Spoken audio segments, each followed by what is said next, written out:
नमस्कार साथियों, मैं प्रियंका गुप्ता लर्निंग टुगेदर पे आप सबका स्वागत करती हूँ। कैसे हैं आप सब लोग? तो आज का जो हमारा एजुकेशनल करंट अफेयर का टॉपिक रहने वाला है वो है women and main in India 2023। तो ये एक रिपोर्ट आती है हर साल जिसमें अनुपात बताया जाता है। और जैसा कि आप लोगों ने एकलव्य मॉडल एजुकेशन स्कूल में भी देखा था, तो वहाँ पे स्पेशल ये अलग से ही टॉपिक पूछा जाता है, चाइल्ड मोर्टेलिटी रेट। तो ये टॉपिक उसके लिए भी काफी इम्पोर्टेंट हो जाता है। इसके अलावा और भी जो आपके एग्जाम है उनमें भी ये चीज पूछी जाती है। ठीक है, तो हम लोग इसको पढ़ेंगे और बहुत ही एकदम शॉर्ट नोट में मैं लेके आई हूँ, जिससे कि आपको ज्यादा बर्डन नहीं लगेगा। कोई भी फालतू बात नहीं है, केवल आंकड़े दिए गए हैं कि इतना कितना है। ठीक है, तो इसको देख लेते हैं। तो यहाँ पे सबसे पहले जो दिया गया है, आप लोग देख सकते हैं कि 2023 में भारत में महिलाओं और पुरुषों की चर्चा हो रही है और हर साल होती भी है। तो यहाँ से जो क्वेश्चन बनता है, आपका एक डिपार्टमेंट है the ministry of statistics and programme implementation. ठीक है, तो सांख्यिकी और कार्यक्रम कार्यान्वयन मंत्रालय भारत में महिला और पुरुष 2023 शीर्षक से रिपोर्ट का 25वां। ठीक है, तो ये संस्करण कौन सा है? 25वां है, ये इम्पोर्टेंट है। तो ये आपको पता होना चाहिए। ये पूछा जाता है कि कौन सा संस्करण इस बार जारी किया गया है, तो ये 25वां संस्करण है जो जारी किया गया है। ठीक है, और ये अगस्त में ही रिपोर्ट आई है 2014 में। तो ये इम्पोर्टेंट हो जाती है आपके जो भी आगामी एग्जाम है उनके लिए। इसी के साथ यहाँ पे जो चीजें दी गई हैं उसको भी देख लेते हैं थोड़ा सा। जैसे कि आप लोग देख सकते हैं कि यह है रिपोर्ट भारत में लिंग गतिशीलता का व्यापक अवलोकन करती है, जिसमें जनसंख्या, शिक्षा, स्वास्थ्य, आर्थिक भागीदारी और निर्णय लेने की भागीदारी पे डेटा शामिल होता है। ठीक है, तो ये आपसे पूछा जा सकता है, यहाँ से क्वेश्चन बनेगा कि जो भारत में लिंग निर्धारण है वो किन किन चीजों पे कह सकते हैं कि बेस्ड होता है, या फिर जो रिपोर्ट आती है वो किस चीज पे आती है। तो मेन जनसंख्या के ऊपर आती है, शिक्षा से संबंधित आती है रिपोर्ट। इसके अलावा आपका स्वास्थ्य से संबंधित रिपोर्ट आती है। ठीक है, और आर्थिक भागीदारी। ठीक है, ये सब चीजों पे रिपोर्ट आती है। इसके बाद ये रिपोर्ट आती है, उसमें आंकड़े बताते हैं कि पिछले साल से अगली साल मतलब किस रेशियो में जो पॉपुलेशन है, या फिर जो महिला और पुरुष का रेशियो है वो किस प्रकार से बढ़ रहा है या घट रहा है। ठीक है, तो ये लिंग शहरी, ग्रामीण क्षेत्रों और भौगोलिक क्षेत्रों द्वारा विभाजित डेटा प्रस्तुत करके लैंगिक असमानताओं को उजागर करता है। ठीक है, तो जैसा कि लैंगिक असमानताएं किस बेस पे होती हैं, आपको पता है कि जैसे लड़की और लड़कों में काफी अंतर देखा गया पिछले कुछ सालों में, लेकिन इस चीज पे काफी सरकार काम कर रही है, जिससे कि इस बार जो रिपोर्ट आई है उसमें काफी पॉजिटिव रिजल्ट भी देखने को मिले हैं। ठीक है, तो जो 2023 की रिपोर्ट आई है उसकी मेन क्या क्या बातें हैं वो इम्पोर्टेंट है, क्योंकि यहाँ से डायरेक्ट क्वेश्चन आपके बनेंगे। ठीक है, तो जो आपकी जनसंख्या है, यहाँ पे आप लोग देख पा रहे होंगे जो जनसंख्या यहाँ पे दिखाई गई है। जनसंख्या, भारत की जनसंख्या 2036 तक 1.522 बिलियन तक पहुंचने की उम्मीद है। और लिंग अनुपात में सुधार देखने को मिला है इस बार। ठीक है, तो उसको भी हम लोग देखेंगे। तो इस किस प्रकार से मिला है, जैसे लिंग अनुपात 2011 में प्रति 1,000 पुरुषों पे 943 महिलाओं से बढ़ के ये आंकड़ा लगाया जा रहा है कि 2036 तक ये कितना हो जाएगा? 952 हो जाएगा। मतलब 2011 के लिंगानुपात की अपेक्षा, जैसे तब क्या था कि 1,000 अगर पुरुष हैं तो उनपे कितनी महिलाएं थी? 943। तो ये अनुमान लगाया जा रहा है कि 2036 तक 1,000 जो पुरुष हैं उनपे कितनी महिलाएं देखने को मिलेंगी? 952 महिलाएं देखने को मिलेंगी। इस चीज की उम्मीद लगाई जा रही है। ठीक है, और जनसंख्या में महिलाओं का प्रतिशत 2011 में कितना था? तो जैसे कि आपका यूपीएचईएससी के एग्जाम है, असिस्टेंट प्रोफेसर के एग्जाम होते हैं, वहां पे ये काफी अच्छे क्वेश्चन इससे बनते हैं। या फिर जैसे आपका यूपीपीसीएस है, आरओ का एग्जाम है, और यूपीएससी का है, उसमें भी ये क्वेश्चन देखने को मिलते हैं। तो 2011 में ये 48.5% से बढ़कर 2036 में कितना देखा गया? 48.8%।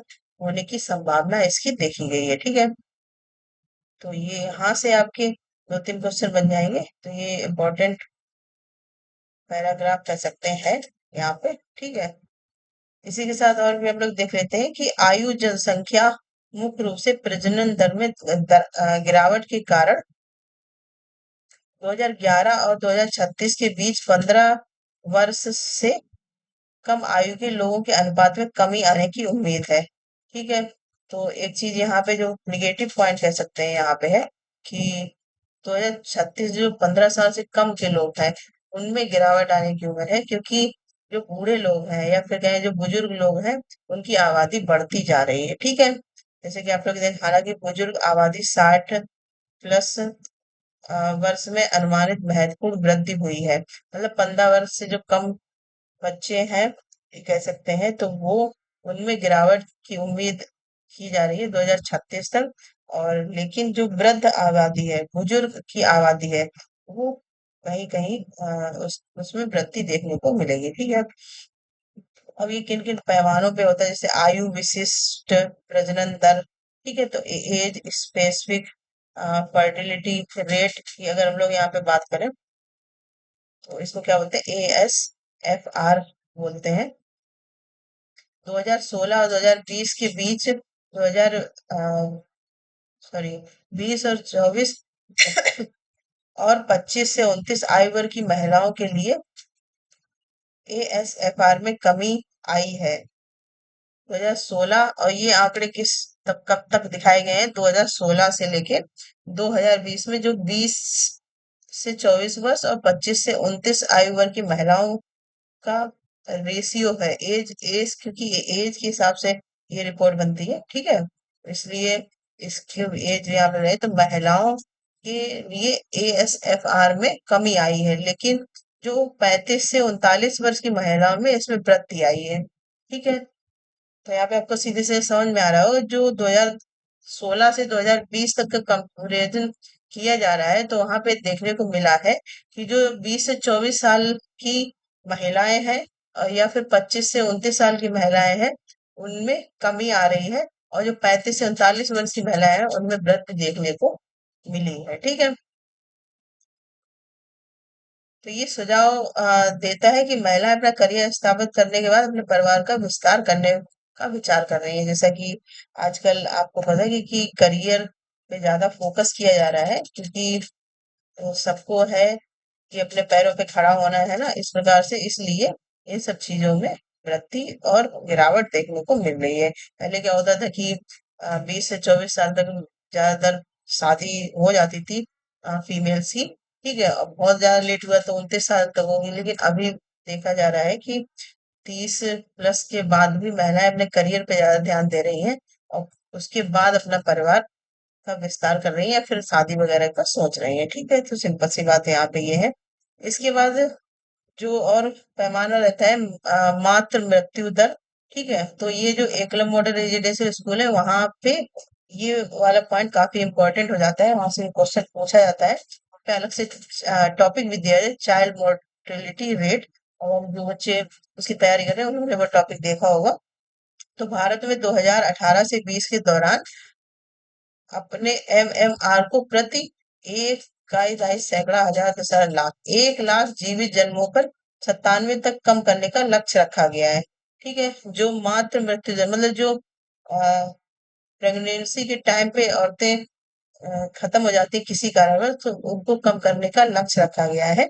ठीक है, इसका लक्ष्य वर्ष 2030 तक इसे 70 तक लाना है। ठीक है, मतलब 1,000 व्यक्ति पर, मतलब 1,000 की, sorry 1 lakh, sorry sorry 1 lakh की जनसंख्या है, उसपे क्या है, जो प्रेग्नेंट औरतें हैं वो 97 तक खत्म हो जाती हैं, एक्सपायर कर जाती हैं। ठीक है, तो लक्ष्य रखा गया है जैसा कि SDG गोल में भी दिखाया गया है कि इन सब चीजों पे जो आंगनवाड़ी वगैरह है वो सब मिलके इन पे काम कर रहे हैं कि कभी कभी कुपोषण का शिकार हो जाते हैं या फिर खाना उनको प्रेगनेंसी के टाइम पे सही नहीं मिल रहा है, बच्चे को नहीं मिल रहा है।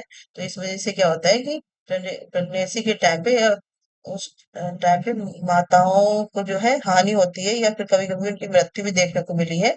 तो ये 97 तक कम करने का लक्ष्य रखा गया है, और ये 2030 तक उम्मीद है इसको 70 तक पहुंचाने का लक्ष्य है, 97 से 70 तक। ठीक है, मतलब कम करने की उम्मीद किया है कि कम लोग इस टाइम पे एक्सपायर हो। ठीक है, और ये जो सस्टेनेबल डेवलपमेंट गोल है उसका भी एक मुख्य बिंदु है, तो उस पे भी वैसे भी काम किया जा रहा है। इसके बाद हम लोग बात करेंगे शिशु मृत्यु दर। ये तो हो गया मातृ मृत्यु दर, मतलब जो प्रेग्नेंट औरतें हैं वो उनकी मृत्यु हो रही है, इसके शिशु मृत्यु दर, IMR इसको बोलते हैं। ठीक है, यहाँ पे देख सकते हैं इन्फेंट मोर्टेलिटी रेट। तो वर्ष 2020 में 20 में पुरुष और महिला दोनों IMR 1,000 जीवित जन्मों पे 28 के बराबर थे। मतलब तो ये कहीं कहीं बराबर पैमाना देखा गया है 2020 तक। ठीक है, इसके बाद है, ठीक है, आपको ये सारे पैमाने भी पते होने चाहिए। जैसे कि सबसे पहले है कि एज के हिसाब से हो गया, इसके बाद मातृ मृत्यु दर के हिसाब, जिसको क्या बोलते हैं, MMR। इसके बाद है शिशु मृत्यु दर, IMR। ठीक है, इसके बाद है पैमाना श्रम बल भागीदारी दर, जिसको क्या बोलते हैं, लेबर फोर्स पार्टिसिपेशन रेट। ठीक है, तो वर्ष 2017-18 और 2020-23 के बीच पुरुष श्रम भागीदारी 75.8% से बढ़कर 78.5% हो गई है, जबकि महिला श्रम भागीदारी दर 23.3 से बढ़कर 37 हो गई है। ठीक है, तो यहाँ पे पुरुष की जो भागीदारी है, मतलब श्रम सशक्तिकरण के क्या मतलब हो गया कि जो कुछ काम कर रहे हैं, करियर में है पार्टिसिपेंट, तो उसमें किस प्रकार की दर देखी गई है। ठीक है, वो चीज यहाँ पे दिखाई गई। तो पुरुषों में कितनी बढ़ोतरी हुई है, 75.8 थी पहले। ठीक है, और कितनी हुई है, 78.5। और यहाँ पे आप लोग देख सकते हैं काफी, यहाँ पे 23.3 से बढ़कर 37 ये हो गई है। कब तक, 2023 तक का जो पैमाना देखा गया है, किसके हिसाब से, लेबर फोर्स पार्टिसिपेशन रेट के हिसाब से, जिसको LFPR बोलते हैं। ठीक है, इसके बाद यहाँ पे बात करेंगे कि इलेक्शन में भी महिलाएं काफी पार्टिसिपेट कर रही हैं, उस प्रकार से भी उनकी भागीदारी देखने को मिल रही है। तो चुनावों में महिलाओं की भागीदारी वर्ष 2014 के आम चुनावों में 65.6 से बढ़ के ये कितने हो गई है, 2019 के आम चुनाव में 67.2 देखने को मिली है। मतलब महिलाएं भी अब चुनाव में, जो चुनाव होते हैं, इलेक्शंस होते हैं, उनमें बढ़ चढ़ के हिस्सा ले रही हैं, उसमें इस प्रकार से दरें देखने को मिली है। इसके बाद है कि महिला उद्यमिता, मतलब जो वुमेन या फीमेल अपना खुद का बिजनेस स्टार्ट करती हैं, उनमें किस प्रकार से बढ़ोतरी देखी गई है। तो 2016 और 23 के बीच मान्यता प्राप्त 1,17,254 स्टार्टअप में से 47.6, मतलब 1,17,254 स्टार्टअप टोटल में से केवल 47.6, इसको अगर नंबर्स में देखें तो 55,816 महिलाओं के नेतृत्व वाले थे। मतलब लगभग कहीं ना कहीं पुरुषों के बराबर ही महिलाएं भी अपना स्टार्टअप कर रही हैं, कुछ बिजनेस कर रही हैं, कुछ अपने करियर को लेके अपना खुद का स्टार्ट कर रही हैं। ठीक है, तो ये चीज हो गई, आपको सारे पॉइंट समझ में आ गए होंगे।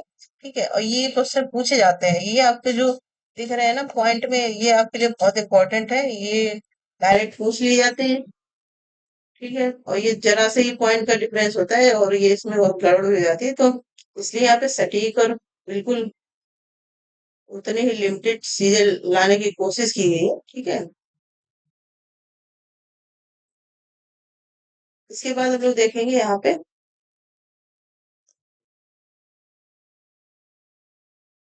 भारत की जनसंख्या स्थिति से संबंधित चुनौतियां क्या क्या है।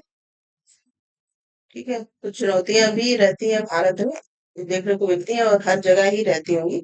तो सबसे बड़ी जो चुनौती है अभी भी, मतलब हम लोग 2024 में हैं, और काफी चीजें महिलाओं ने आगे ले जाके देखी, अपना खुद का बिजनेस स्टार्ट किया, अपने करियर को ज्यादा इम्पोर्टेंस दी है।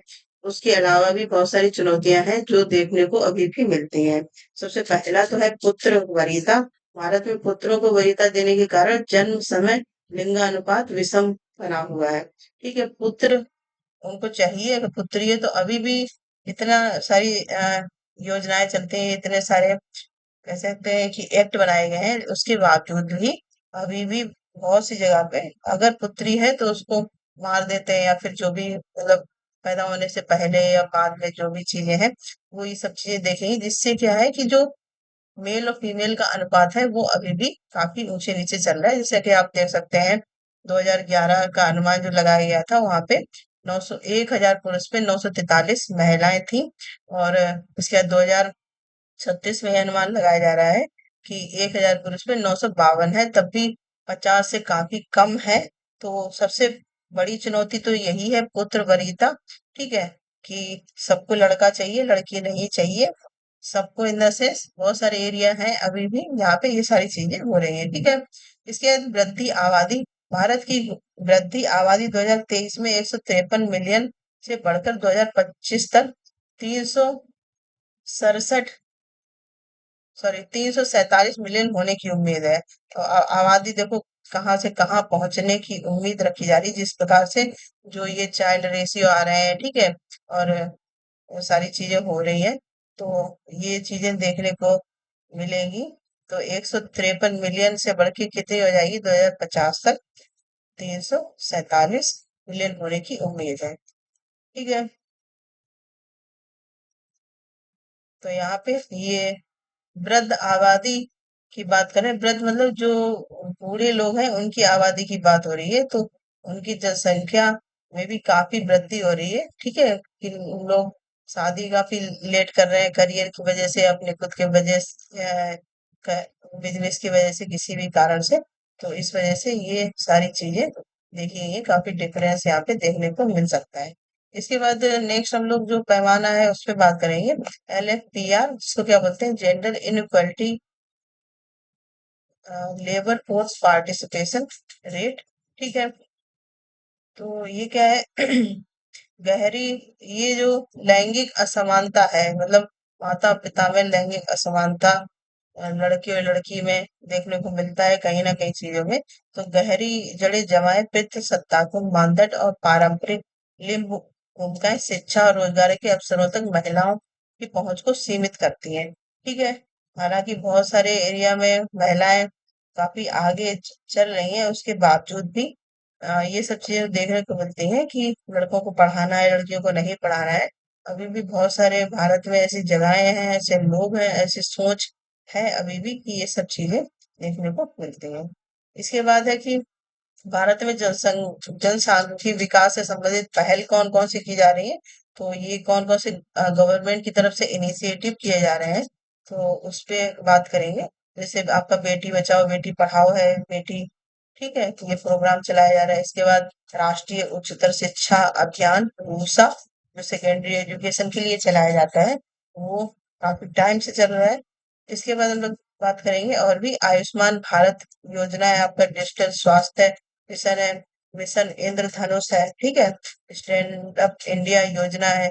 तो ये सारी योजनाएं हैं जो चलाई जा रही हैं, अ, जो ये लिंग अनुपात में जो भी गैप आ रहा है उसको पूरा करने के लिए। ठीक है, तो ये सारी चीजें थी और ये काफी इम्पोर्टेंट चीजें हैं, और इसीलिए केवल पॉइंट टू पॉइंट ही चीजें लाई गई हैं, जिससे कि आपको ज्यादा सटीक चीजें पता चले। जैसे कि डायरेक्ट क्वेश्चन पूछा जाता है।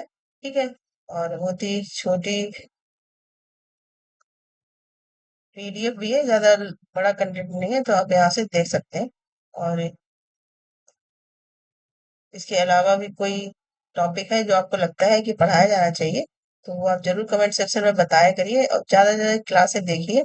अभी आपको ये इम्पोर्टेंट नहीं लग रही होंगी, क्योंकि मैंने देखा है बहुत कम ही बच्चे हैं जो देखते हैं ये वाली क्लासेस, लेकिन काफी इम्पोर्टेंट है। लेकिन है कि अगर से अभी से आप तैयार करते चलेंगे तो आपका इतना बर्डन नहीं रहेगा। कोई भी एग्जाम आता है तो आप सारी चीजें तैयार होंगी, बस आपका रिवीजन रिवीजन बचेगा। ठीक है, और ज्यादा से ज्यादा शेयर करिए। जिन्होंने चैनल को सब्सक्राइब नहीं किया वो सब्सक्राइब कर लें।